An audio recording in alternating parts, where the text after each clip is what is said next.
Welcome to a brand new episode of the Jampack Report today for April the 24th of 2020. Of course, this is not the customary show. Normally, this is a daily gaming news podcast hosted Monday through Friday on YouTube and podcast services around the world. But unfortunately, when I got home last night, my internet was down and it must have come back on sometime during the night because I pretty much went to bed. I got home pretty late, and I figured I would just call it quits and we'll try again tomorrow, which is exactly what we are doing here today. But if you enjoy the show, you like what you see, be sure to subscribe and come back whenever we resume a normal schedule next week. Fingers crossed that the internet doesn't go out again, because again, as we're recording this, I'm in the middle of a pandemic. I need the internet to basically have any kind of connection to the outside world outside of maybe starting a fire and sending smoke signals. But needless to say, we made it through. We will survive.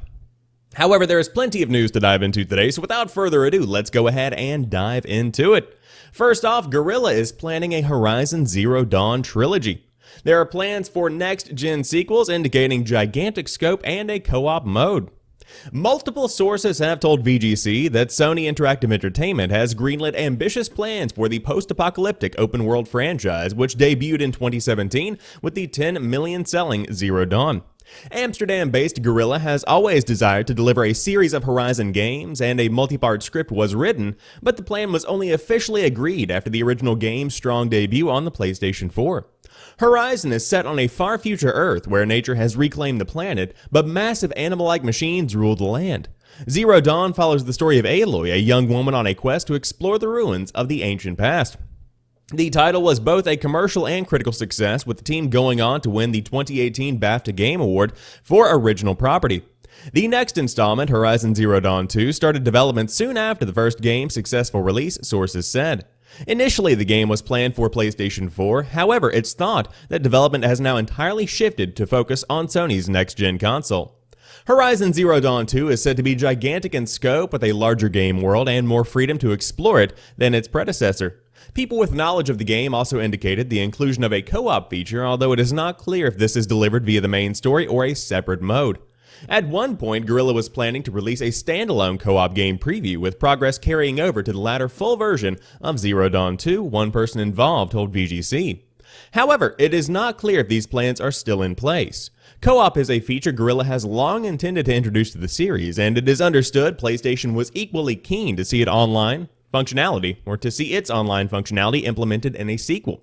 The co-op feature was initially planned for the first game, but was ultimately scrapped due to the development team's focus on other areas of the title. Zero Dawn concept art that leaked online in 2014, verified by VGC, even shows initial plans to have multiple players battle the game's huge mechanical beast. Guerrilla's work on a sequel has recently been suggested by a series of job advertisements which mention an open-world game featuring quests and creatures. PlayStation has even made possible reference to how the PlayStation 5's innovative controller could impact gameplay in Horizon. System architect Mark Cerny and CEO Jim Ryan have said the DualSense's adaptive triggers will help players feel the tension in their actions, like when drawing a bow to shoot an arrow. A PC version of Horizon Zero Dawn and a Horizon comic book series set after the events of the first game will be released this summer, possibly linking into the sequel. I think that's a pretty wise move, and of course that's where we'll stop. They talk a bit more about the goings-on behind Horizon Zero Dawn and what's been discussed right now. However, I think this is a very good idea. In fact, Horizon Zero Dawn is the next game on my list because during the pandemic, I personally have been going back and finishing games that I have meant to complete over the course of the past few months. Most recently, I have finished Journey to the Savage Planet. Now I'm going back to Death Stranding, which I am wrapping up. I believe I'm roughly around Chapter 8 of that. And then I'm going to continue on to Horizon Zero Dawn, which should ease me into the summer, where hopefully we will see Ghost of Tsushima begin to take over in my personal life. But again, that's all me personally. I think that Horizon Zero Dawn is a phenomenal game. I've played roughly about a quarter of it, and then I kind of began to get busy with life and internships and whatnot in college. But the aesthetic of the world and the vastness of it and the depth of the quest and the depth of the world itself is something that I think definitely warrants more exploration. Even if you started to branch out from Aloy and you began to see stories told through a different perspective, I think that would be very interesting as well. Now, in terms of the co-op, I think there is definitely a huge potential for that, because if you look at Monster Hunter, co-op is a fantastic part of that entire series, but it specifically shines in Monster Hunter World. Of course, within Horizon Zero Dawn, there are these giant mechanical beasts. It would be fantastic to be able to grab a friend and take them down in a cooperative kind of way, so I think that it could definitely work with Horizon Zero Dawn, although it should definitely be something that is able to be completed and enjoyed in a solo first-person kind of way. Or I should say solo single-person kind of way. First person, we don't need a first-person Horizon Zero Dawn sequel. No, we don't need that. However, a trilogy I think is a good idea also because of its longevity. So if you have one game that came out on the PlayStation 4 in 2017, let's say you get another Horizon game that comes out in 2021 or 2022, and then you have another one that comes out in 2023 or 4. Then in 2025, you can get the entire trilogy bundled together with the remastered Horizon Zero Dawn, and you can pump that out, and there's another additional source of income for the studio to then put back into making whatever their next project might be. That generally tends to be a pretty solid round number that is able to, really get people going. So, a Horizon Zero Dawn trilogy looks to be on the horizon. However, Google is going to reveal new games during a Stadia Connect on YouTube next week. The video runs at 5 p.m. UK time on Tuesday, the 28th of April. In a tweet, Google said to expect to hear about a few games coming to Stadia. Back in January 2020, Google promised more than 10 Stadia-timed exclusives would be released by July 2020, with more than 120 games due to hit Google's streaming service in 2020. Games already confirmed for Stadia this year include Marvel's Avengers, The Elder Scrolls Online, and Superhot. And in a blog post published this week, Google said Lara Croft and the Temple of Osiris and Kona are also coming to Stadia. Earlier in April, Google announced it had ditched the Stadia-based name for its free Stadia offering, making Stadia free and open to anyone with a Gmail address. It also made a number of games available for free during a 2-month Stadia Pro trial. Existing Stadia Pro subscribers get 2 free months supplied automatically, normally costing $8.99 a month, and games you buy from the Stadia store as a Pro subscriber remain yours to play even if you cancel your Pro subscription, Google added. So this is something that is beginning to show a bit of a shift in Google's plan, I believe. I want to start with this article from the bottom up because, again, there's an entire article going deeper into this, but whenever the Stadia service was originally announced and debuted, it was marketed as Stadia Base and Stadia Pro. However, now it is just Stadia itself instead of Stadia Base, and I think that's a pretty good move, and also opening it up to as many people as possible is pretty much a no-brainer at this point because it has flatlined as a service. Nobody is talking about Google Stadia in a positive kind of way anyway. And then on top of that, whenever we do get news, it's about these older games coming to the platform, like, again, The Elder Scrolls Online, Superhot, Lara Croft and the Temple of Osiris. These games have been out for a number of years at this point, and if you haven't played them, there's a solid chance you might not be interested to begin with. Additionally, you have Marvel's Avengers launching on the service, and you've had other big games also launch on Google Stadia, but at the same time, it just doesn't compare to the release on the PlayStation 4, the Xbox One, and the PC, or the Nintendo Switch. And so I think that Google is really trying to get a foothold in the space, and to be able to make a service free is certainly going to get a lot more people on board, especially if it is able to maintain that 1080p 60 frames per second expectation with minimal lag when it comes to the input. But we will see what happens to Google Stadia. I personally will certainly be tuning in next week to see what's going on Tuesday the 28th, again at 9 a.m. Pacific time, and that is 12 p.m. Eastern time or 6 p.m. CET. However, a follow-up to a story from Thursday, there has been, in fact, a data breach. Nintendo has now published an English language statement on today's announcement. Its account system has suffered a privacy breach affecting up to 160,000 people. In the statement, Nintendo says that at present there was no evidence to suggest Nintendo's own databases, servers, or services have been accessed. And this again suggests the login data used to access accounts was obtained elsewhere, a tactic known as credential stuffing. To protect accounts going forward, Nintendo will not detail more of how the attack took place. Finally, as Eurogamer reported earlier, login via Nintendo Network ID has been disabled and all users are highly recommended to enable two-factor authentication immediately. Of course, the full statement follows in full. Important notice. We would like to provide an update to the recent incidents of unauthorized access to some Nintendo accounts. While we continue to investigate, we would like to reassure users that there is currently no evidence pointing towards a breach of Nintendo's databases, servers, or services. As one action in our ongoing investigation, we are discontinuing the ability to use a Nintendo Network ID to sign into a Nintendo account. All other options to sign into a Nintendo account remain available. As a further precaution, we will soon contact users about resetting passwords for Nintendo Network IDs and Nintendo accounts that we have reason to believe were accessed without authorization. In addition, we also continue to strongly encourage users to enable two-step verification for their Nintendo account as instructed via the official guide. If any users become aware of unauthorized activity, we encourage them to take steps outlined in the article about Nintendo's recovery process. During the investigation, in order to deter further attempts of unauthorized sign-ins, we will not reveal more information about the methods employed to gain unauthorized access. We apologize for the inconvenience and concerns caused to our customers, and we will continue working hard to safeguard the security of our users' data. So I wanted to let you know that although there was not a data breach, there was a data leak, or perhaps there's some kind of database of information floating around there online. So if you have a Nintendo Switch, be sure to update your security settings and make sure you have two-factor authentication enabled and you are able to log in without the Nintendo Network ID. And so it continues, the Uncharted movie debacle, because it now has a new release date pushed up to July 2021. Sony has released yet another new wave of release date changes, including moving Uncharted about November 2021 to July 2021.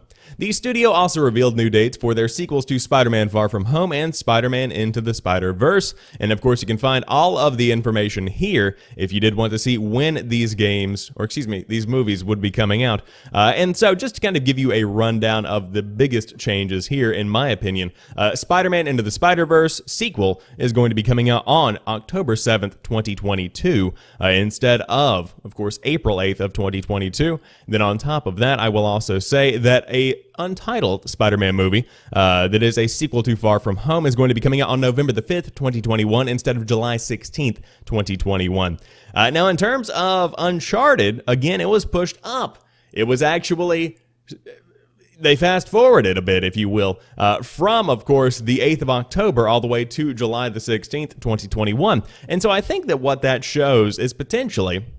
And again, I want to make it very clear that this might not be as extensive of a project, or maybe, potentially, Sony isn't concerned about maybe eating some dirt on releasing Uncharted. Because if you look at the other movies that have been pushed up, you have things like Fatherhood, pushed up from, of course, October 23rd, 2020 to the 2nd of April, 2020. Or excuse me, that's further out. Never mind. Uncharted, I just don't think they have much of a foothold on. I don't think they have many expectations for. And so I think that maybe the production is going to be a bit simpler, so they're going to pump that one out and move on.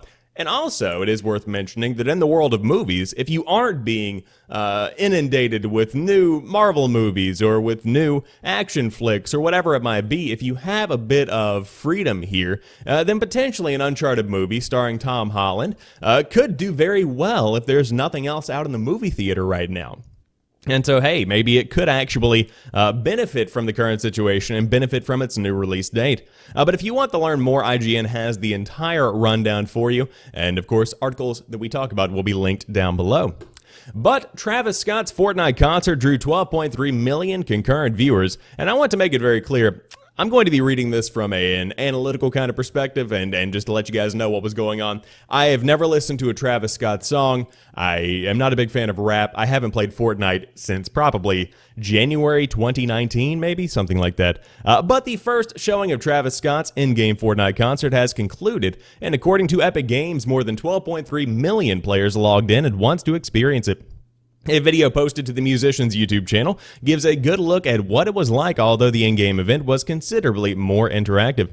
The concurrent number would be a nice bump over the 10 million or so who were said to have tuned in for a Marshmello performance last year, and in a world without live concerts, present the game arena as